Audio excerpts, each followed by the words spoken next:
The key to success on the field and in your backyard is a comprehensive game plan.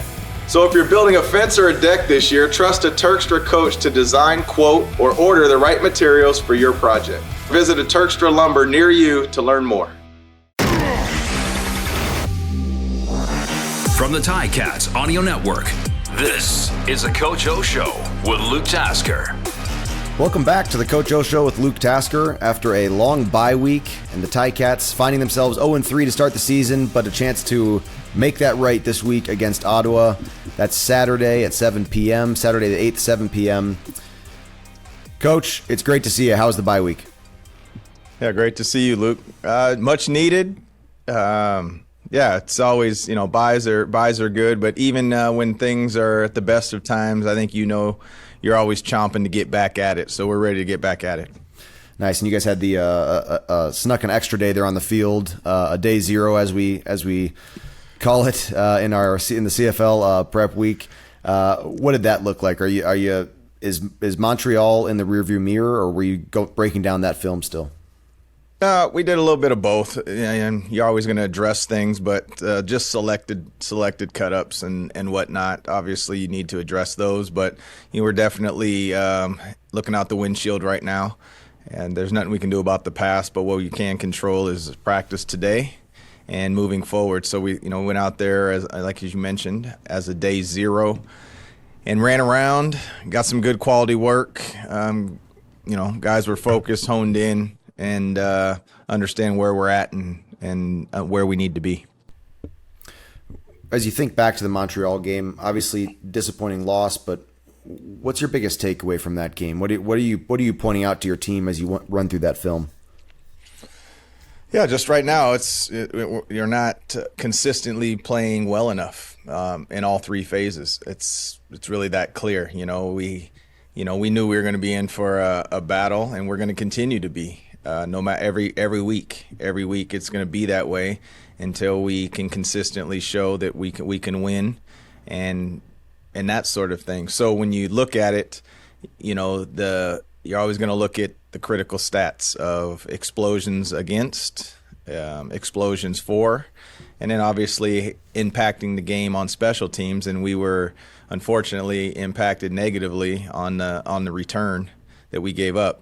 So we had 14 of those points. We're lining up for extra points, and so be it the pick six or the touchdown on special teams. And, also we didn't get off the field on second and long on defense. So it's you win and you lose as a team. But when you talk, your comment to me was, what are you pointing out? You're pointing out the deficiencies in all three phases, and you're working to correct those.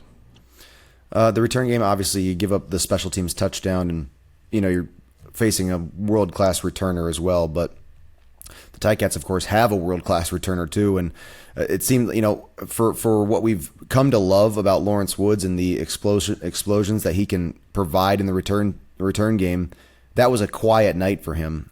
And I think I'm guessing that the average fan, the average watcher, doesn't have a great sense for how much strategy goes into a return game. What can you adjust to inform a listener? What can be changed about a return game? It's not just a bunch of guys running down the field. There's strategy and responsibilities out there. And how do you correct a game where you weren't getting those explosive returns? Well, yeah, I think you're exactly correct. There's a lot more that goes into it than just, 12 guys running down the field. I think when you're talking about your punt team, placement is always crucial. It always starts with protection, right? You've got to – nothing else matters if you can't protect the punter. It's no different than protecting the quarterback. And then your punt placement is, of the utmost importance. So when you flip that and you say that the other team has great punt placement, or they're spraying the ball all over the field, it forces you to say, okay, should we put two returners back, which obviously makes you short up front and more susceptible to fakes. And that's something that the average listener or onlooker wouldn't obviously pay huge attention to. So there's that, and then there's the strategy that comes in. There's people on the other team that are professionals and make a lot of great plays. So are you choosing to double those people? And if you are doubling them, you're letting somebody else have a one-on-one matchup, and that's the strategy of it.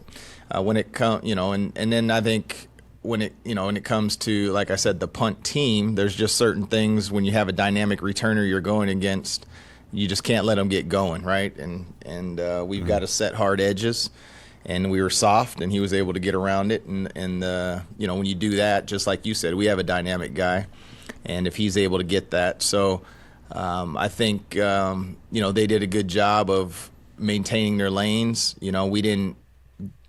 Oftentimes for a star returner, you got to get them going, and so after that, it's usually up to the returner, right? Once you bust through the first time, it's usually their natural ability that takes over. So sometimes you get bottled up, and that was one of those times, and that's not conducive to playing consistent winning football. Offensively, Matt Schultz, lots of great throws out there. I mean, some really impressive and throws downfield into tight areas that they completed. And of course, you've got the 2 interceptions. And something struck me that from our show in previous weeks, where you said you look at a game and you recognize the mistakes, and then you ask yourself as a coach, what's the likelihood of those happening again? What was your take on the 2 interceptions with Matt Schultz? I mean, to me, Matt Schultz is no rookie, right? I mean, he has legitimate experience. He's won games. He's a trustworthy guy. He's not a young quarterback, but it seems like those 2 interceptions are the kind of things that stick with a quarterback, and you see it when you're on the field again, where okay, I'm not going to make that throw again to the wide side of the field, to that sort of that 10-yard that just past the flat to that side, just too long of a ball flight. Does that strike you in a similar way, where it seems like a mistake that's not going to be likely again? Well, there's a couple ways to look at interceptions. One, obviously, are we going through our reads? Are we doing what we're asked to do? Sometimes the DB makes a great play. Sometimes you're fooled on it. Sometimes they're tip balls, and they get intercepted. And where I'm going with this is that none of them help winning, right? And Matt made a lot of great throws, and I'll say that we didn't run a very crisp route on that last interception. It's not about an assigned blame. Luke, you've been around, and you know that I've said this ever since I started coaching DBs, even when I was the coordinator, and I said it in front of you as the head coach. And that is, at times, I wish there weren't any numbers or names on the jersey, because it's not about singling out a person. Like, when we take a penalty, it affects the Hamilton Tiger Cats, not that person. When you throw an interception, it affects the Hamilton Tiger Cats. When you get an interception, it affects the Hamilton Tiger Cats. And so, you try not to get into the player specifically.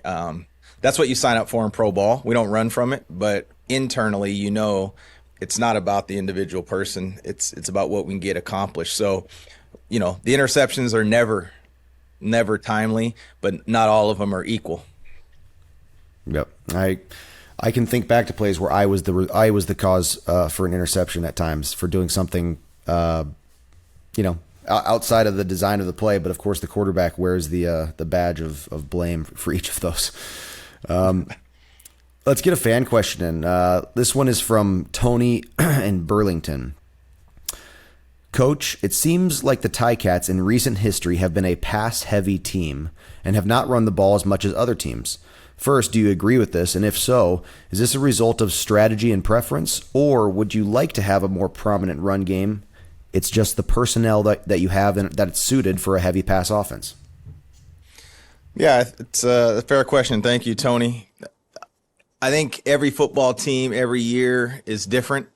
I don't think there's any doubt that we've been probably a pass first offense, since I've been here, even as a coordinator.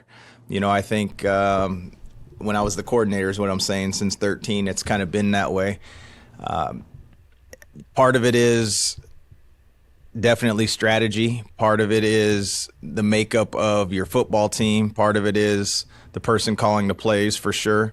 And each game kind of unfolds different, so, like when when you were playing, Luke, and, let's just use 19 for an example, where, we were finding the end zone all the time. Like, it's like, why would we go for one? I don't even know why we had a kicker that year. We're going for two. You just stay out there. Like, you're just rolling. Speedy's in his, you're healthy. We were healthy that year. Things were rolling. And so you don't slow the ball down. You just let it keep rolling. And so, yeah, in a perfect world, you'd like to be a little bit more balanced. As hard as that is to do in the Canadian Football League, it's not 4-down football. So I just think that's just kind of the way we've been. That doesn't mean that we have to stay a certain way. I think there's times, I can remember the Saskatchewan game last year, maybe the Edmonton game, certain times where we were, running the ball 20 times, and that's what that game afforded. So I think it's different week to week. Ultimately, I think every football team, including ourselves, would like to say we're going to be a little bit more balanced in our attack. Yeah. Tony, thanks for that question. That's Tony in Burlington. And fans, you can send your questions to gameday@ticats.ca. Put in the subject line, question for Coach O for the Coach O Show. We choose one every week, and that's been a fun part of the shows that we've done here. So thanks to Tony there. Coach, as you're getting ready for the Ottawa game, they found their first win against Edmonton. What are you looking at in the Redblacks? What stands out to you as a strength that they have right now? Well, they're coming off a win. They were struggling. They hadn't won at home in quite a while, so that was a huge thing for them. I imagine they're a confident group when you turn the tape on. I say this every week, but it's the truth. You turn the tape on, and they seem to play pretty hard. They've got a win with the new quarterback. Whether we see Jeremiah or we see Adams, I don't think it matters. I think that they're going to have a certain amount of confidence, and it should beg for a great ball game, a great challenge. At 0-3, the interesting thing for Ticats, I was 0-3 a few years. I mean, it's just so interesting that for some reason Hamilton Ticats just have not started seasons well in the past maybe decade of football. And yet we've been to 3 Grey Cups, played all sorts of playoff games, made long stretches at the end of the season. Is that something that you have to teach these young guys who are coming from leagues where you start 0-3 and effectively your season's done? In the NCAA, or if you were at the NFL, that's not a great place to be in 0-3. Is that something that you're teaching? It's sort of it's a little bit of not a fun thing to sort of coach, say, hey, no, we're okay at 0-3. But the truth is that in the CFL, you do still have life. And is it something that you have to preach and let that be known to some of these younger guys? Absolutely. And I think the bottom line is you have to stay the course. Nobody likes it. The fog of war, you got to embrace the suck, whatever analogy you want to use. This is nothing's planned this way. If you come watch us practice, you're not going to see any semblance of that. It's not like we're letting things slide. It's always about the critical stats and the execution on game day. As far as in between the walls, the preparation doesn't stop. The grind doesn't stop.